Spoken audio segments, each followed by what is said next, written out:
Voilà, donc bonjour à vous. Donc nous accueillons Christophe Martin donc de Alstom qui va nous présenter pendant 30-35 minutes les slides et puis après des questions. Donc Méville Lenevet qui fera le rapporteur questions via les réseaux sociaux. La conférence est retransmise en lien sur Vimeo. Vous pouvez la suivre en direct. Voilà. Écoutez, Christophe, bonjour à vous. Merci beaucoup Bonjour. d'être parmi Bonjour. nous, de faire votre intervention. Et puis écoutez, je crois que le mieux, c'est que vous commenciez. Et puis voilà, on est avec vous. Merci beaucoup à vous d'être là. Merci pour l'introduction. Donc, je me présente Christophe Martin. Bonjour à tous. Donc, je suis responsable logiciel chez Alstom depuis maintenant une dizaine d'années. Donc, je suis issu de la promotion 2007 de Polytech Paris-Sud, hein, anciennement Polytech Paris-Sud, puisque maintenant c'est Polytech Paris-Saclay. Voilà, donc j'ai suivi le cursus de 2004 à 2007 de Polytech Paris-Sud dans la spécialité électronique, système, informatique. Voilà. Donc je vais vous présenter Alstom, hein, et puis je parlerai un petit peu des stages qu'on peut proposer, puis également des offres d'emploi. Donc Alstom, en fait, nous sommes un acteur de la mobilité. Vous connaissez sûrement un petit peu le matériel roulant Alstom, hein, les tramways, les trains, etc. Donc on fabrique dans nos usines du matériel roulant pour des marchés urbains et des marchés, ce qu'on appelle mainline, c'est-à-dire grandes lignes, les TGV. Nous fabriquons aussi des locomotives. Et puis pour assembler, on assemble en fait ces trains à partir de composants. Et donc on a des solutions de composants qui sont par exemple les bogies qui relient les caisses des trains entre elles, les roues, les systèmes de traction, le freinage, etc. On a aussi une activité service, donc tout ce qui est maintenance, installation de caténaires, etc. Et puis on fournit des systèmes intégrés, c'est-à-dire que c'est des systèmes sur étagère où on fournit à la fois le train, les équipements à la voie, comme les balises par exemple, donc tout intégré avec le système de supervision, tout clé en main. Et on a aussi une partie qui est importante et sur laquelle je vais insister aujourd'hui, c'est la partie signalisation. Donc en fait, bon, on fabrique pas simplement on n'a pas simplement des ingénieurs mécaniciens et puis des sites de fabrication de composants et de trains, hein. On fait de la signalisation ferroviaire et la signalisation ferroviaire, c'est un domaine très large qui va couvrir un petit peu toute l'informatique, l'électronique qui se trouve à travers les trains et également au sol. Donc, ça peut être des systèmes de contrôle automatique des trains, ça peut être des systèmes de supervision des trains, et ça couvre un large éventail de métiers on intervient un petit peu dans tous les produits du ferroviaire, hein, donc les trains, les composants, la signalisation ferroviaire, le service. On a une présence un petit peu dans le monde entier, hein, avec plus de 105 sites dans plus de 60 pays. On a 6 régions, on est découpé en 6 régions, hein, proches de nos clients, donc les régions Europe, les régions Amérique latine, Amérique du Nord, etc. Et on a des centres régionaux un peu partout dans le monde. Et aujourd'hui, dans le domaine du ferroviaire, on est dans le top 3 des leaders en part de marché dans chaque région. Donc ça, c'est avant l'acquisition de Bombardier que nous sommes en train d'effectuer. Donc, dès qu'on aura fait ce qu'on appelle le closing de la fusion avec Bombardier, nous serons le numéro 2 mondial clairement identifié, après le numéro 1 qui est le chinois et qui réalise 97% de son chiffre d'affaires en Chine, quoi. Donc, hors Chine, nous serons clairement numéro 1 mondial. Je vais parler plus particulièrement de la France. En France, puisque c'est quand même l'origine d'Alstom, hein, Alstom vient de France et plus particulièrement d'Alsace. Nous avons actuellement 9 500 employés, donc ça c'est des chiffres avant le merge avec Bombardier. Nous avons une population à peu près de 4 500 ingénieurs, hein, donc la moitié des employés en France. Nous effectuons à peu près 2,4 milliards d'euros de ventes. Donc ça, c'est pour les ventes réalisées par les employés français, hein, puisque dans le monde, on fait à peu près 8 milliards d'euros de chiffre d'affaires. Mais la partie française, elle réalise pour 2,4 milliards d'euros de chiffre d'affaires, dont 1,5 en France, et donc 40% de notre chiffre d'affaires qui est réalisé à l'international. Nous avons 13 centres d'excellence et un centre d'ingénierie électrique, hein. Ce qu'il faut retenir, c'est que dans l'ensemble des sites, nous avons des sites de fabrication et des sites de composants. Là, aujourd'hui, les stages que nous proposons, hein, et le secteur dont je suis issu, enfin la division dont je suis issu, c'est la signalisation ferroviaire. Et la signalisation ferroviaire en France, elle est principalement réalisée à Saint-Ouen, où il y a une population de 3000 personnes, hein, en comptant le siège social, et à Villeurbanne, donc près de Lyon, où nous avons à peu près 860 employés. Là, c'est plutôt 1000, donc c'est vraiment les deux sites de la signalisation ferroviaire, avec plutôt Villeurbanne qui va être plutôt sur les produits, donc du hardware avec un peu de logiciel bas niveau, et puis Saint-Ouen qui va être lui plutôt sur du logiciel applicatif, plutôt la partie projet, mais qui fait aussi voilà, Saint-Ouen et Villeurbanne font du logiciel, de l'électronique, et avec tous les métiers qui vont avec. Et puis, ces sites sont en forte croissance, hein. On a recruté 100 personnes sur ces deux sites depuis le mois de mars, depuis le 1er mars, et on continue encore jusqu'à fin mars à vouloir recruter 100 personnes supplémentaires. Donc, c'est des sites qui sont en forte croissance et pour lesquels nous avons un besoin de recrutement important, aussi bien en termes de stage, mais également en embauche de jeunes diplômés et de personnes plus expérimentées. Alstom innove en France et à l'international, hein. Nous sommes par exemple le premier constructeur premier constructeur ferroviaire à avoir une solution de train à hydrogène.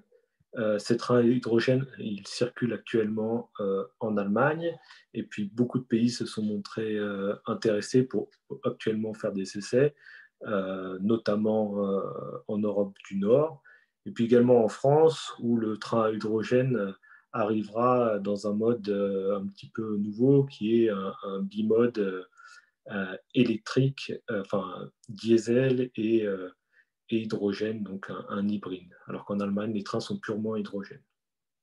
Nous faisons également des bus électriques depuis peu, et puis nous avons une plateforme de TGV à l'international. On a une plateforme qui s'appelle Avelia, donc nous vendons des trains à grande vitesse. Alors attention, quand on parle de grande vitesse, hein, la très grande vitesse, c'est au-delà de 300 km/h. Le marché est assez petit, hein, avec la France, l'Espagne, l'Allemagne, voilà, quelques pays, un petit peu à l'étranger, mais c'est surtout la grande vitesse entre 200 et 300 km/h, où là où nous avons des clients un peu partout dans le monde, et notamment aux États-Unis. Nous faisons également des tram-trains, et puis des trains régionaux. Et puis de plus en plus, on se dirige vers les trains autonomes. Donc aujourd'hui, depuis longtemps, on a des métros automatiques, des métros sans conducteur. et on se dirige vers des tramways sans conducteur et à terme avec des trains régionaux, des trains à grande vitesse sans conducteur, sachant qu'il y a plusieurs niveaux d'autonomie et que pour l'instant, par exemple pour les tramways, on est surtout sur des trains autonomes dans les dépôts, puisque c'est ici que les conducteurs perdent le plus de temps en fait entre deux rotations. Donc le soir pour aller garer le train, etc. Donc voilà, il y a plusieurs niveaux d'autonomie, mais on le fait pour les métros automatiques, hein.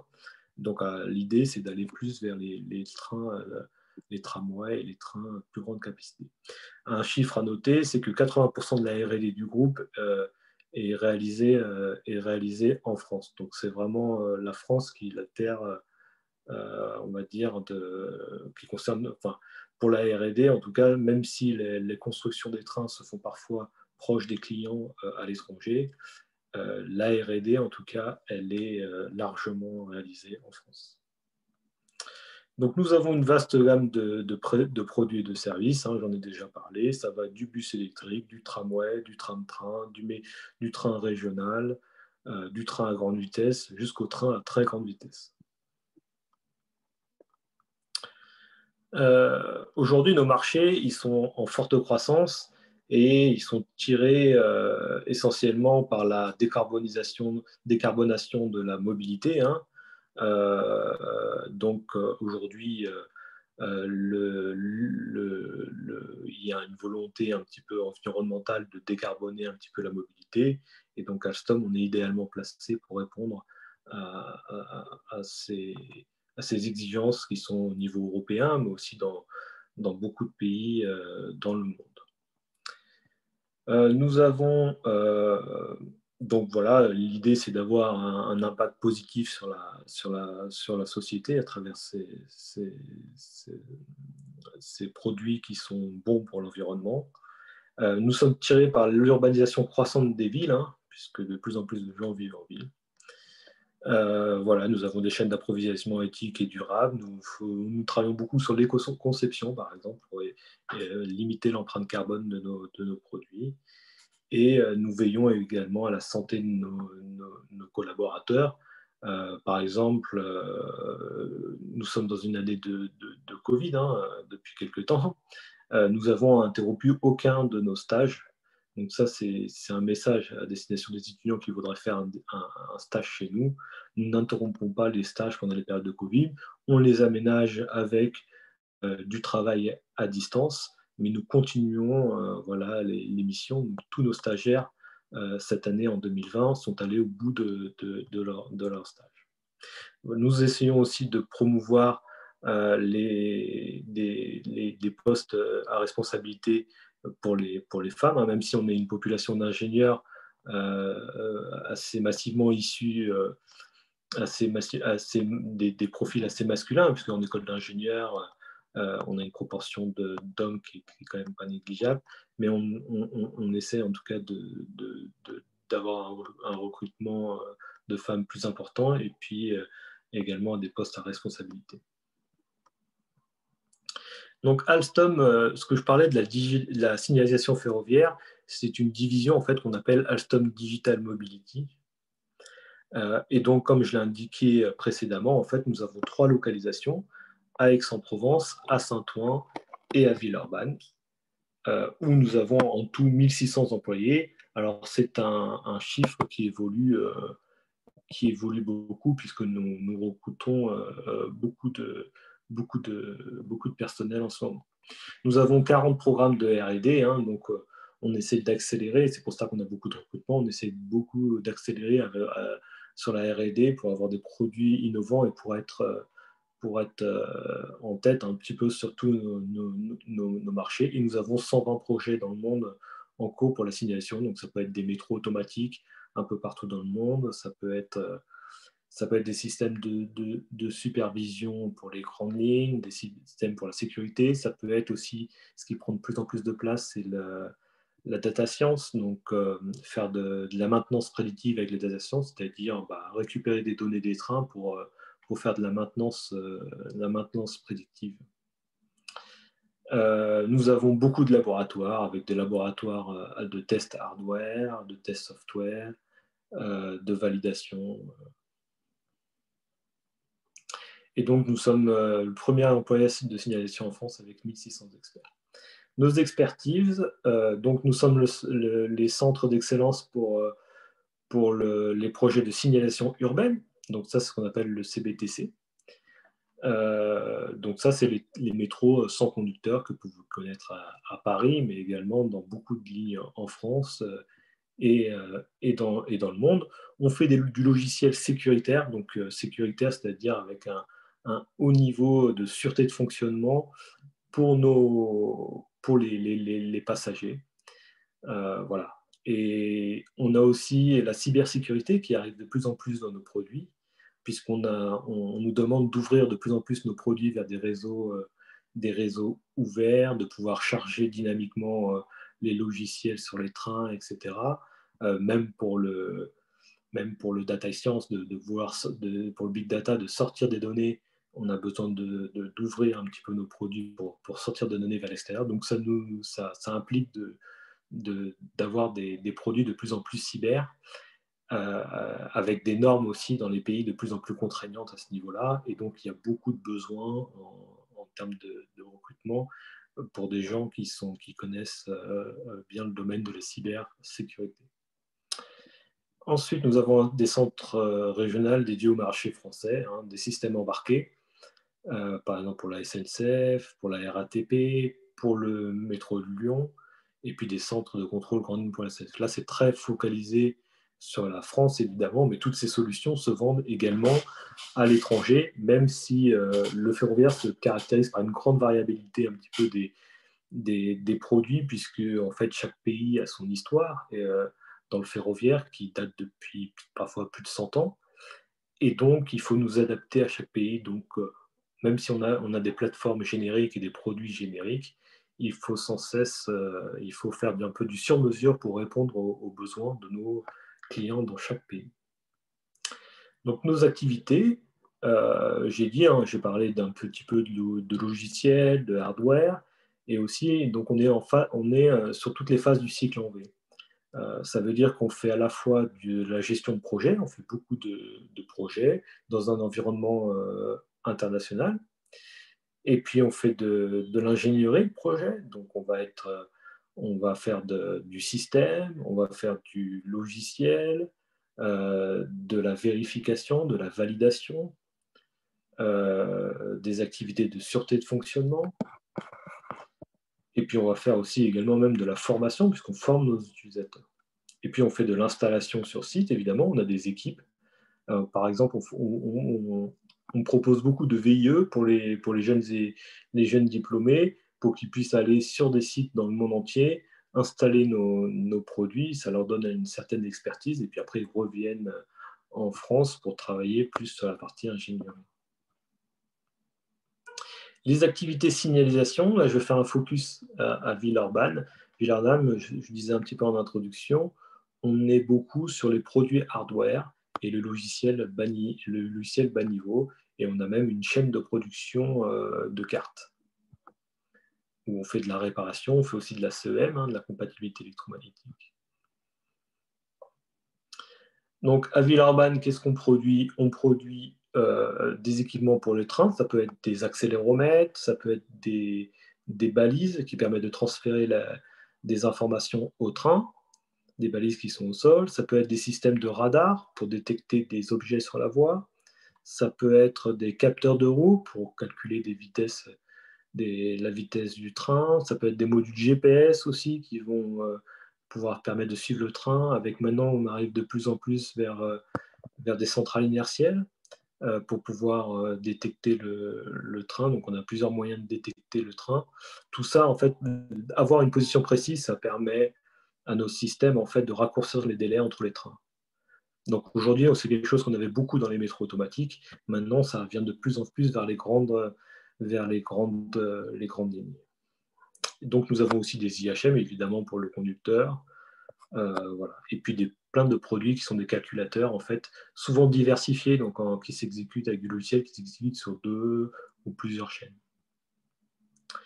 On a aussi un site à Aix-en-Provence. Alors, j'ai beaucoup parlé de Saint-Ouen et de Villeurbanne, mais Saint-Ouen qui va être plus côté projet applicatif, Villeurbanne qui va être plus produit logiciel bas niveau, et Aix-en-Provence aussi, qui vient de la société Areva qu'on avait racheté, une partie de la société Areva qu'on avait racheté, et qui font essentiellement, qui ont un système de métro, de conduite de métro qui n'est pas sans conducteur, mais un système de conduite plus ou moins automatisé pour le métro parisien.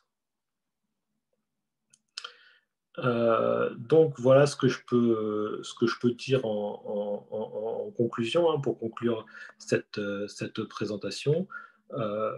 Alstom, on a une large gamme de produits. On a des métiers très différents qui vont du projet jusqu'à du projet, de la conception, de la validation, du design. Donc on a vraiment des métiers très riches dans la signalisation ferroviaire.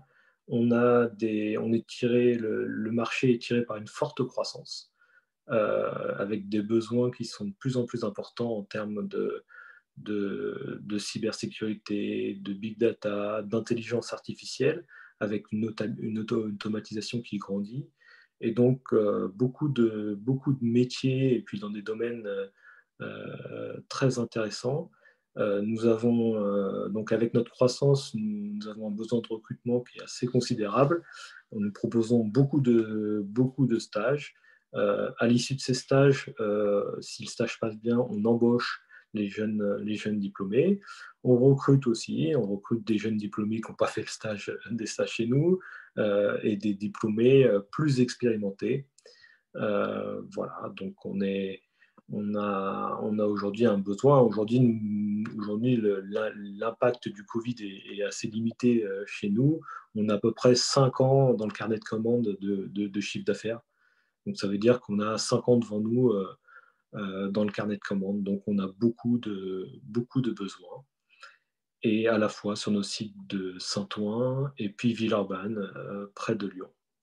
Voilà, donc j'espère que cette présentation vous aura plu, vous aura donné envie de découvrir un petit peu nos métiers. Je vous encourage à aller sur notre site Alstom, où nous avons un espace carrière pour pouvoir postuler à nos offres de stage et nos offres d'emploi. Et je vous invite aussi à regarder, à suivre notre entreprise sur LinkedIn. Et puis nous avons également, si vous me lancez une invitation pour vous connecter à moi, vous pourrez rejoindre aussi un espace dédié pour les étudiants qui veulent apprendre sur Alstom, sur les stages, etc. à pourvoir. Voilà, donc je vous souhaite Super. une bonne fin d'après-midi. Merci. Bah, écoutez, Melvin, est-ce que vous avez Ouais, peut-être des premières questions? des premières questions. Moi, je vais commencer alors par un des points assez importants que vous avez mentionné, c'est un gros carnet de commandes pour Alstom d'à peu près 5 ans. Est-ce que donc euh, je veux dire, du fait de ce carnet de commandes, vous investissez donc, je pense, beaucoup dans la recherche et développement? Oui. Oui. Je voudrais savoir à propos de l'IoT est-ce que Alstom est assez développé sur les questions de 5G par exemple pour, euh, pour les signalisations Alors, est-ce que Alstom est développé dans en ces fait, sujets? c'est vrai que j'ai pas trop parlé du métier de télécom, mais en fait, on a on vend des produits qui sont des équipements réseau. Alors, il y a une partie qu'on achète, qu'on fait nous-mêmes, et on vend des produits de télécom parce qu'on a besoin de communication à l'intérieur de train, puisque à l'intérieur d'un train, on va diffuser de la vidéo ou des choses comme ça, et aussi pour communiquer avec le sol. En fait, souvent, par exemple, dans un métro automatique, l'équipement au sol, il va donner les ordres à des trains. Il va lui dire, tiens, il faut que tu ailles à cette station-là. Il y a un train en face de lui qui te précède, donc tu peux pas aller tu peux aller que jusqu'à cette distance, etc. Il va lui dire, tu vas à telle vitesse, etc. Et donc, il y a de la communication entre le train et le sol. Et cette communication, aujourd'hui, par exemple, dans les métros, elle se fait par Wi-Fi. Aujourd'hui, on a des bandes qui sont assez minces, et quand on veut diffuser par exemple de la vidéo pour les gens, ça peut poser problème. Donc on va sur du Wi-Fi à plus large bande. Et ce qu'on fait aussi, c'est qu'on expérimente, on a fait du LTE, hein, de la 4G, Et aujourd'hui, on va aller vers des réseaux 5G.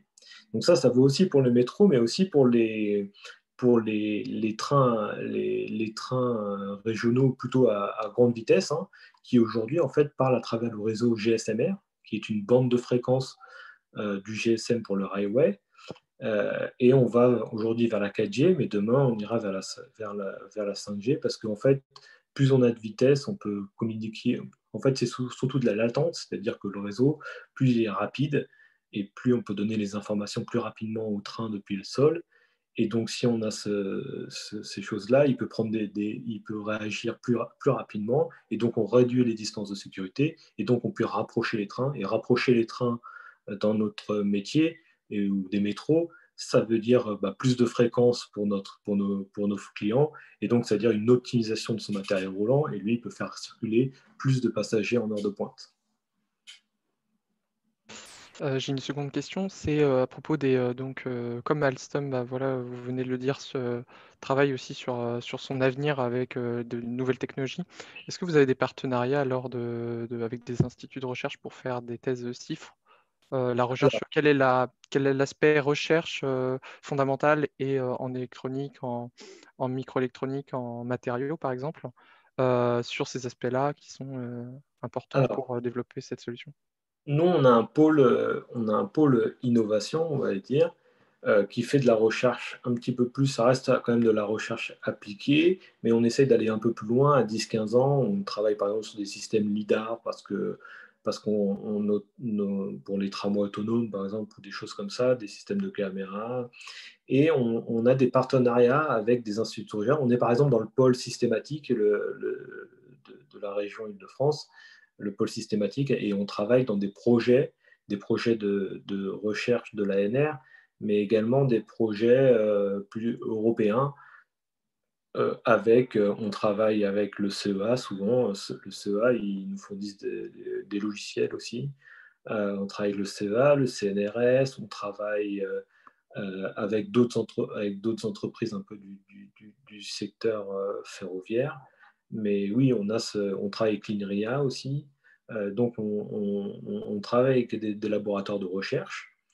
Ensuite, sur les thèses, on est amené à proposer des thèses également, même si ce n'est pas le gros des offres qu'on a, mais ça arrive qu'on propose des thèses. J'ai une autre question donc qui est plus sur la partie produit. Bah, sur votre train, par exemple, vous avez des pièces, probablement, bah, vous avez des pièces tournantes. Et donc, c'est au niveau des capteurs. Vous développez vous-même vos capteurs ou vous êtes plutôt sur un achat d'équipement auprès de... Ou Alors est-ce que c'est... souvent quand même, ça dépend. Souvent quand même, les capteurs, souvent on les achète. Nous, on fait tout le logiciel qui est derrière et tout ça, on choisit. Mais par exemple, une centrale inertielle, voilà, c'est pas notre métier, ça vient plutôt de l'aéro. C'est des choses qu'on achète plutôt. Nous, pour le système basique et le plus sécuritaire qu'on avait jusqu'à aujourd'hui, pour détecter la position des trains, c'était l'odomètre. L'odomètre, c'est simple, c'est quelque chose de tout bête, hein, qui a beaucoup d'années maintenant, mais c'est un compteur sur la roue, un compteur de tour de roue. Et puis à partir de ça, comme on a la distance entre les deux dents sur une roue, et ben on en déduit, on le calibre déjà, et puis on en déduit la distance parcourue, et puis voilà, et puis après on peut avoir la vitesse, l'accélération. Ça, c'est le point de vue un petit peu sécuritaire. Et donc ces genres de capteurs, l'odomètre, lui, on le fabrique nous-mêmes. Mais par contre, on a tout un certain nombre de balises, de choses comme ça qu'on fait nous-mêmes. Et puis, il y a d'autres capteurs qu'on achète, par contre. Par exemple, les lidars, enfin, pas le lidar, c'est quelque chose sûrement qu'on va acheter. Ce dont je vous parlais, des centrales inertielles, ça, c'est sûrement, on va aller acheter ça. On va acheter des briques, en fait, qui permettent la connexion avec l'accéléromètre et tout ça. Le gyromètre, etc. On va plutôt acheter, acheter. On fait les deux, en fait. Par contre, l'idée, c'est de dire, quand c'est pas forcément notre métier, on préfère acheter. Et par contre, quand c'est quelque chose qu'on veut vraiment customiser pour notre besoin du ferroviaire et qui n'existe pas sur le marché, là, on va plutôt essayer de développer nous-mêmes un produit.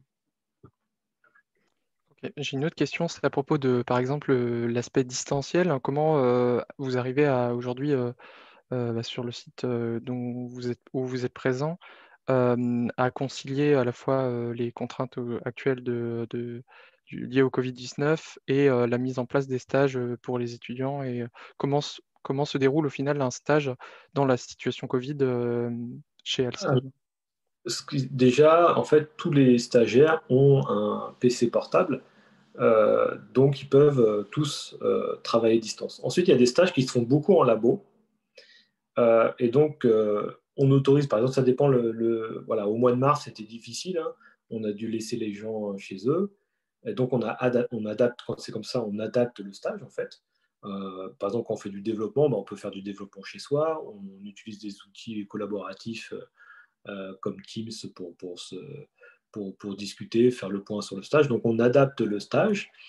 Et puis après, quand c'est comme ça en ce moment un petit peu, on peut faire venir ponctuellement, un petit peu, 1, 2 jours par semaine, les gens dans les laboratoires. Donc ça dépend du stage, mais en tout cas, on n'arrête jamais un stage en fonction de la situation Covid. On ne dit pas, tiens, on stoppe on stoppe le stage et puis on l'arrête comme ça. On ne laisse jamais l'étudiant sans rien. On va adapter le stage, hein. Il peut faire par exemple un peu plus de documentation, on va trouver d'autres activités, et en général, on trouve toujours des activités à faire. Donc après, bah, forcément, pour les stages qui sont que en labo, bah, on s'éloigne un petit peu du sujet d'origine, du sujet initial du stage, mais on arrive à faire des choses intéressantes. On a quand même des outils, on a beaucoup de choses dans le cloud, donc on sait travailler à distance, on sait même pour les labos, on sait piloter nos machines à distance, hein. Quand on fait du développement logiciel embarqué, on fait du développement chez nous et puis on charge nos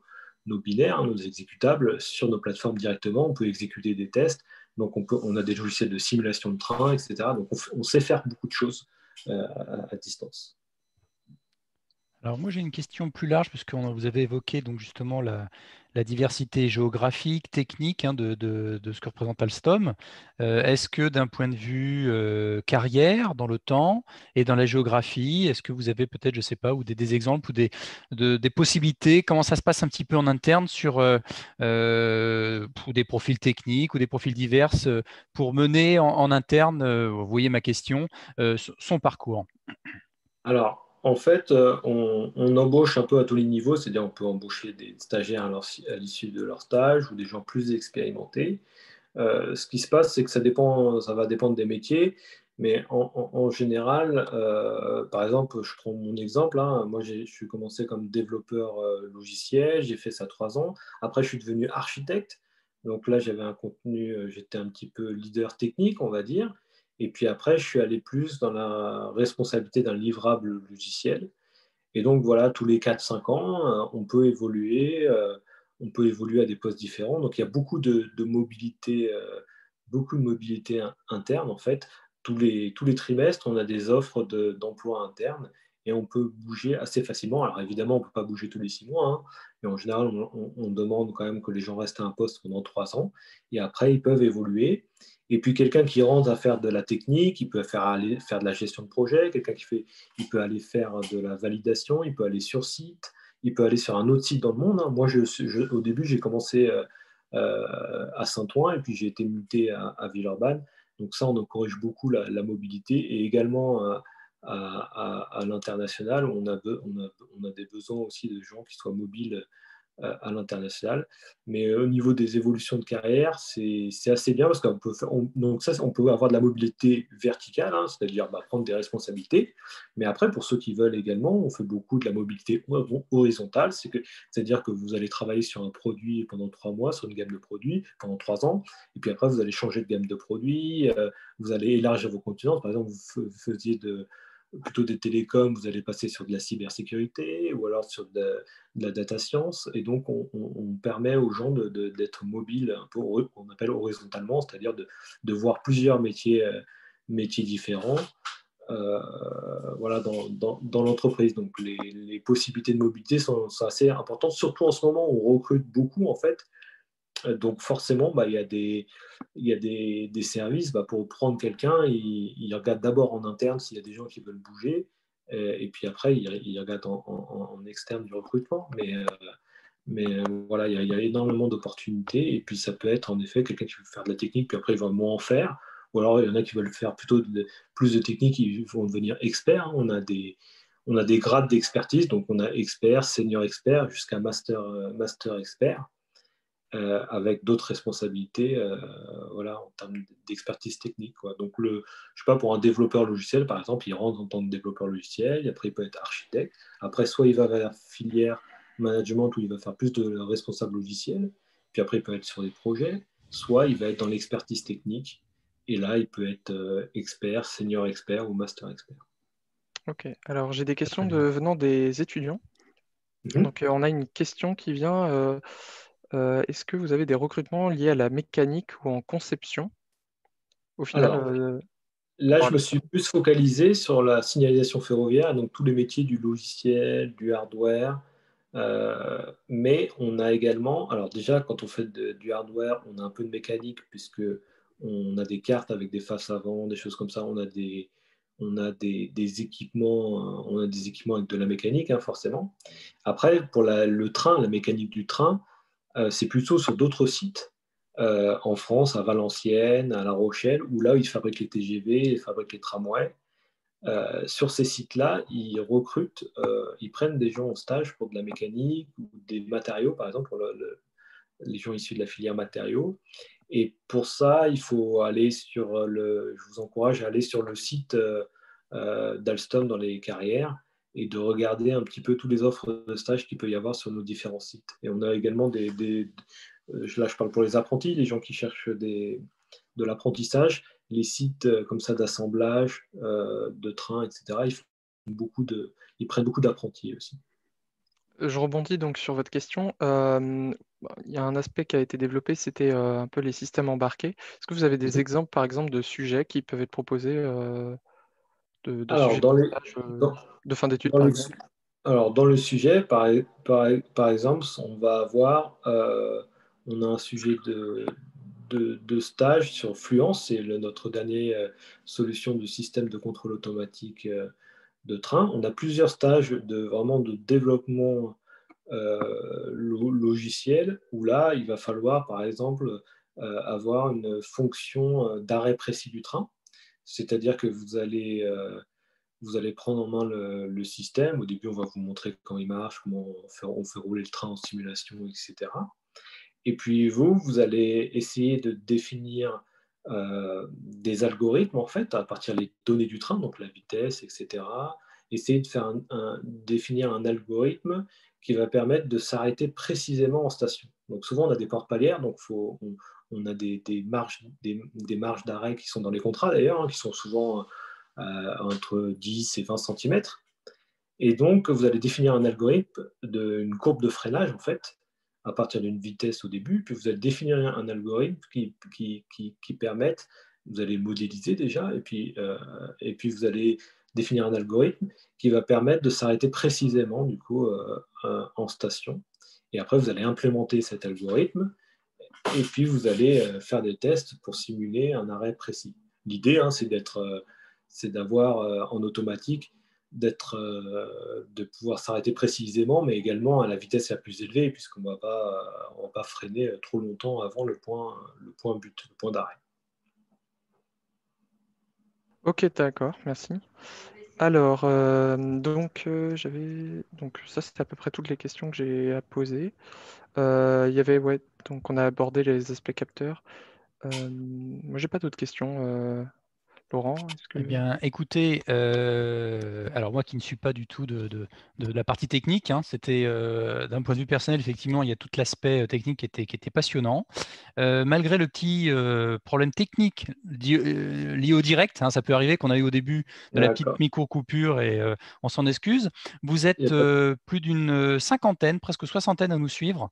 Donc comme quoi, ça a été relayé sur les réseaux pour suivre via Vimeo. Et je viens d'avoir l'information comme quoi, effectivement, je me connecte. La plateforme a réouverte. La plateforme refonctionne. Donc voilà, je pense que vous tous, étudiants, spectateurs qui nous suivez, vous pouvez vous reconnecter. ça fonctionne. Sachez également que la visio qu'on vient d'avoir avec Christophe Martin va être mise en ligne, donc vous pourrez la regarder en replay rapidement à partir de la fin de la semaine.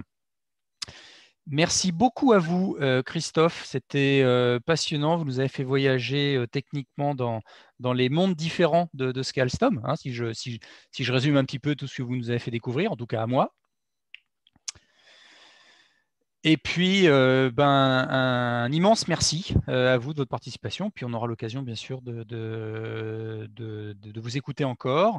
Et pour tous ceux qui nous suivent, donc la prochaine conférence donc, à 14h, dans 10 minutes, via la plateforme, puisqu'elle fonctionne. Et puis, de toute façon, elle va être relayée sur les liens. Voilà. Donc, prochaine conférence dans 10 minutes. Je vais juste rappeler, alors on va continuer encore sur Vimeo. Voilà, il y a toujours le lien Vimeo qui est accessible. Donc, continuez de voir, par exemple, Bien sûr. Vimeo, le temps que la plateforme se remette en place. Donc, je vous recommande d'abord de rester sur, si vous voulez assister aux conférences, d'abord sur Vimeo. Et après, on vous reprécisera via nos réseaux sociaux, via cette conférence, pour vraiment relancer sur le site, pour pas surcharger le site. Voilà. Et donc, on va comme ça y aller progressivement. On vous dit alors à tout à l'heure Oui, pour la nouvelle. Melvin, on se dit dans 10 minutes, hein, C'est ça, dans pour 10 tous ceux minutes. qui nous suivent. Ça vous va? Ok. Merci beaucoup, Merci beaucoup à vous, monsieur Martin. Christophe. Merci. À Merci une à vous prochaine pour fois. Et l'organisation puis, bien, et tous ceux qui puis nous suivent, à tout de suite. Merci beaucoup à vous. Merci. merci Au à revoir, vous. Christophe. Au revoir. Au revoir. Bonne journée.